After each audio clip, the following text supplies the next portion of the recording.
Hi everybody and welcome to this new lesson.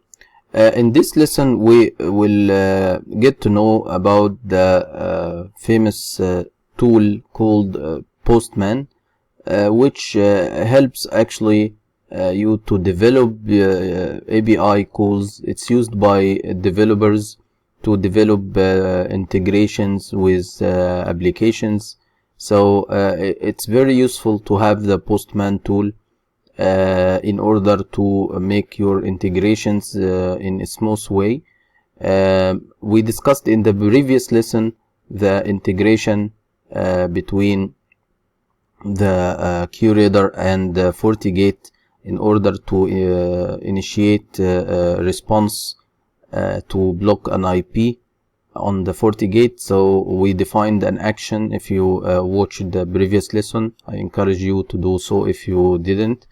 So we defined an action which actually executes some bash script, and the script is doing nothing but to call the API of the FortiGate to add some IP to some group which is blocked in the policy, the firewall policy.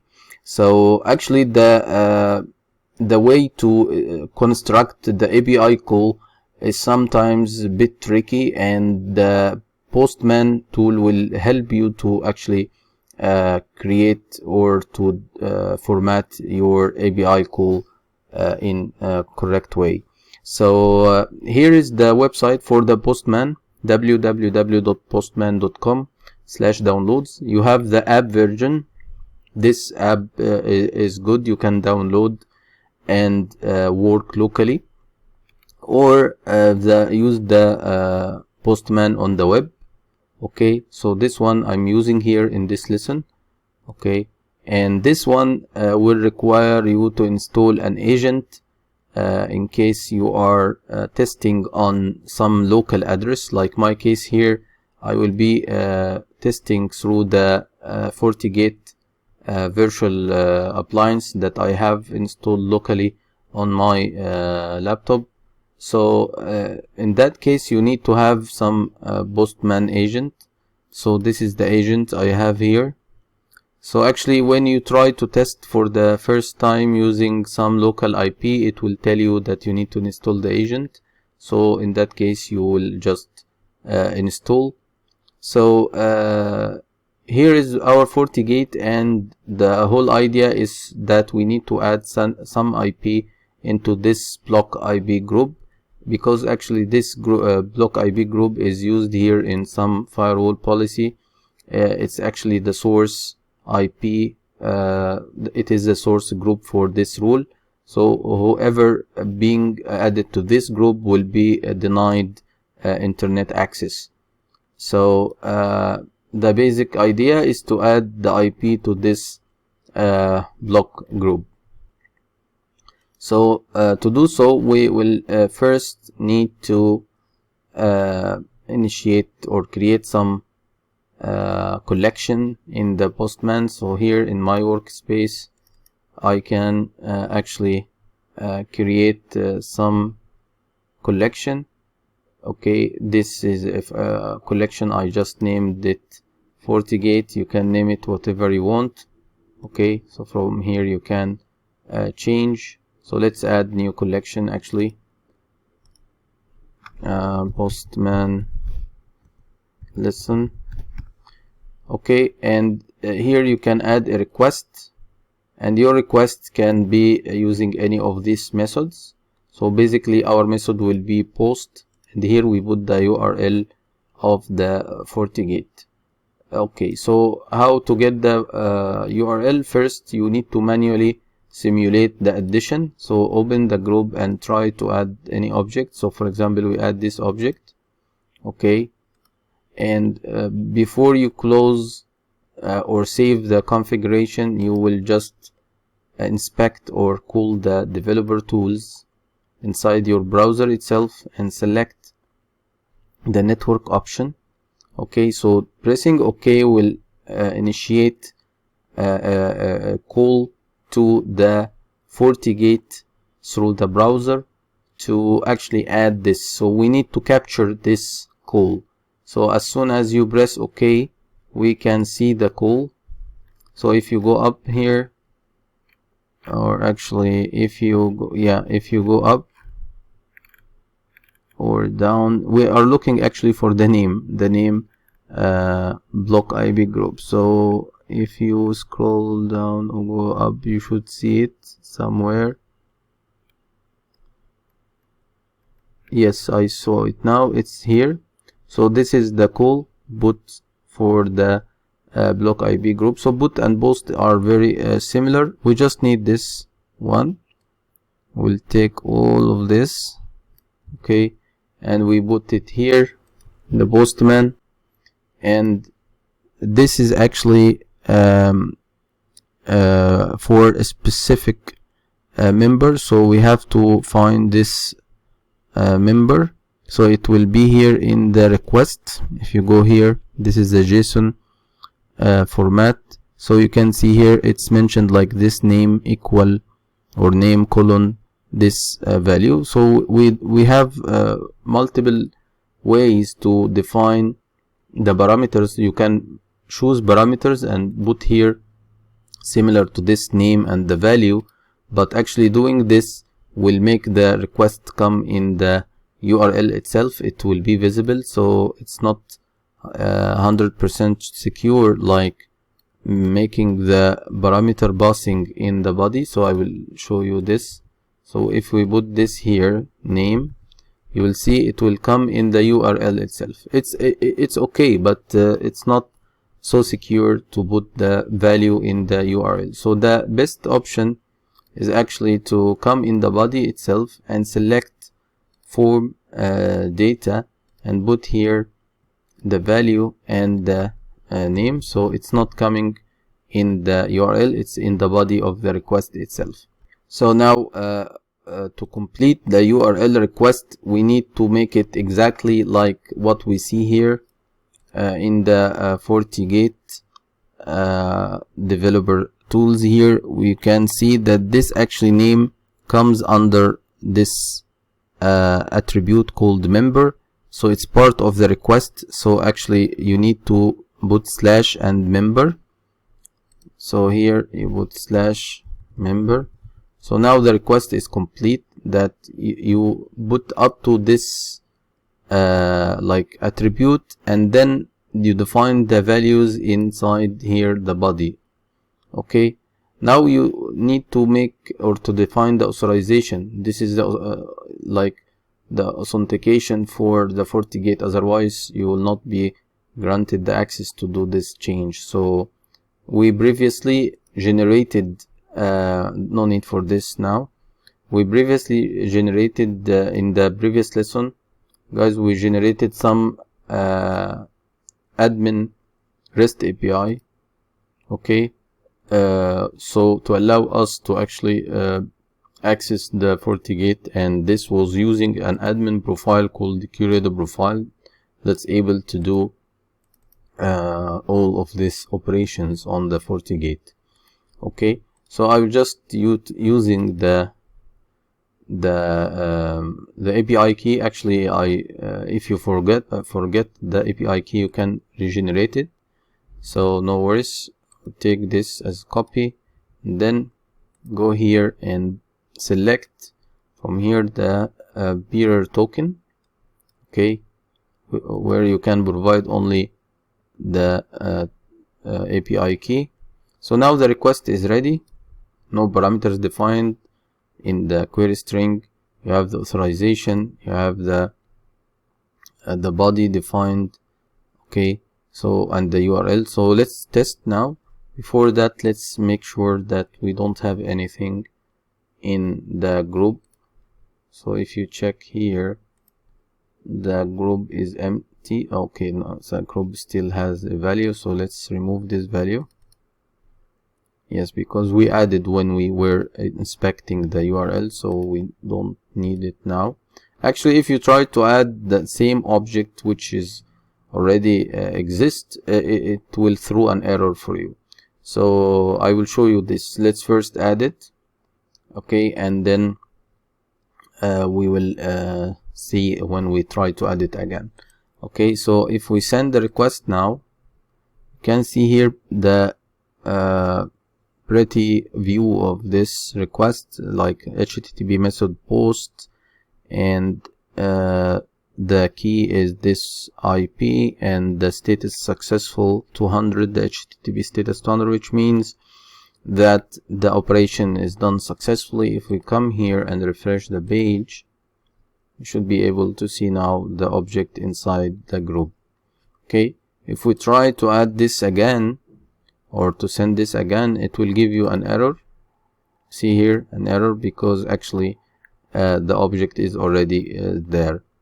We can actually add another object. So let's see any object here, like this one, test IP. We can add it here also. So if we return here, we can just change the value to make it test IP. So actually the IP here, the value here you see is the name of the object itself. So the object name is 192.168.5.10, and the IP details is this one /32. This time we are adding an object, address object that has a name, not the name is not exactly the same like the IP, so it's called test IP. So actually you are calling the address object name, not the value. Okay, so actually we did that in the previous lesson to make our life easier, because this was not actually passed like hard coded like this when we developed the or defined the action in the QRadar. Actually this parameter was passed through the logs, and the logs does not contain the address object names, because this is something local for the firewall itself. But what we did, that we extracted this parameter from the source IP, which corresponds to some PCs trying to access some malicious IP on the internet. So we just took this source IP and passed it to the script as a parameter. So this IP was used as the parameter here to tell FortiGate to block this IP. So we had to create the object, the address object with the IP as a name. Okay, so if you don't understand what I just said, please refer to the previous lesson to comprehend the concept. Okay, so now we will add the test IP as well. So here I'll put the test -IP. Okay, and send. You can see here success. So if we refresh it now, we can see that they are added together. Now the last part is to know the full API call to be able to execute this action from the QRadar. So if we return back here to the Postman, and if you go and click this code icon, okay, and actually you can see the curl full API call. You can select from the options here. You can choose the Python request. So actually this is a Python script you can use. Actually the QRadar allows you to either make a Bash script or Python script or Perl script. So I think Perl is here also.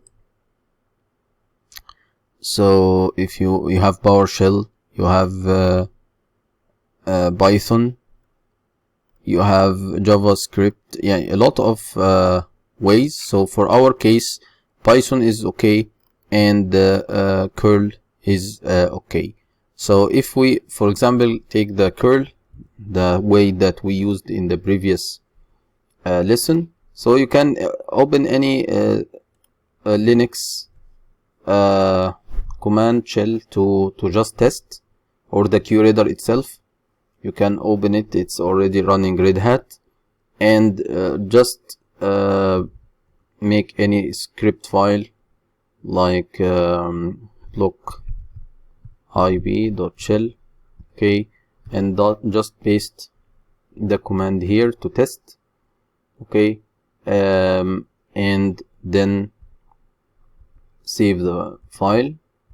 Okay, then you need to change the mode of this file to be executable. So because if you check the file itself, you will see that it's not executable, so you need to make it executable. This is just for testing, but when you just save this file on your Windows PC and load it through QRadar takes care of these things. I'm just here trying to let you test the file. We already know from the previous lesson how to test execution from the QRadar also, but actually testing from some Linux flavor is pretty easy and flexible. In the QRadar you have to actually deploy the script and to be able to test it, but this way the testing will be much easier. So change mode u+x and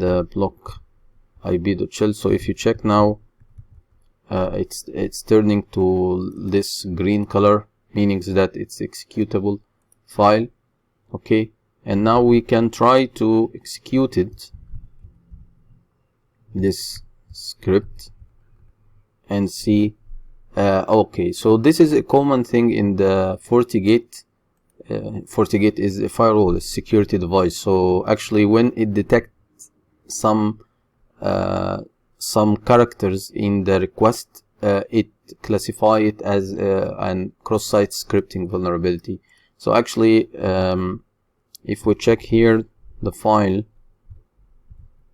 the problem that you can see here, that the name test IB, this actually double quotes, extra double quotes, is a problem for the FortiGate. That's why it's telling you here that there is some double quotes or some problem. So if we just edit the file and remove this extra double quote, it will work. Okay, so let's first delete this from here. FortiGate, we delete the test IP.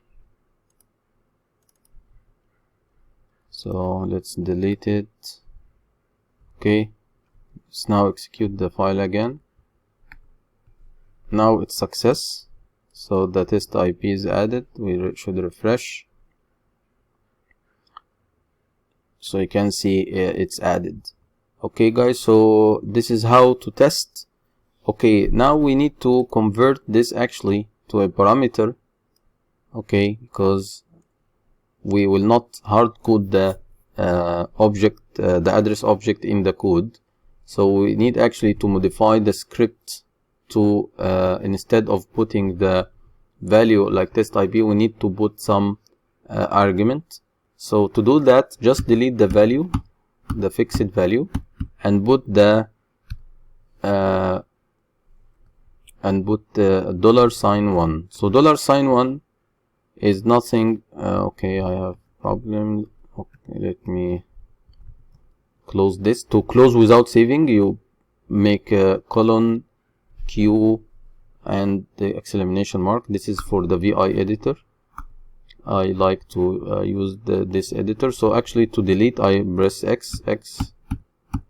Okay, and then I for insert. As you can see, it turns to insert, and then I will write $1.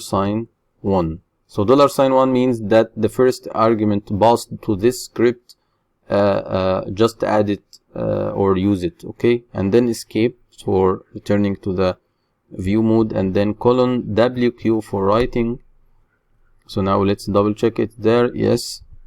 So now if you call the script the same way, it will fail, because simply you can see here it will give an entry, the entry not found in the data source, because $1 is nothing for the FortiGate. Okay, we need to pass some parameters. So I will just delete both of them, and let's test the script. Okay, so delete this one and this one, so that group now is empty. Okay, so let's now test passing the parameters like 192.168.5.10 test. It gives an error, entry not found.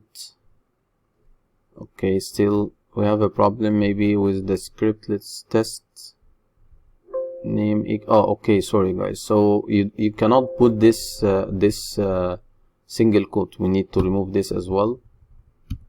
Okay, and that's why when we tested last time, it's telling you exactly $1. It shouldn't be that. It should tell you empty. So yes, if I test it without giving the value, it will give success. Okay, and it added nothing.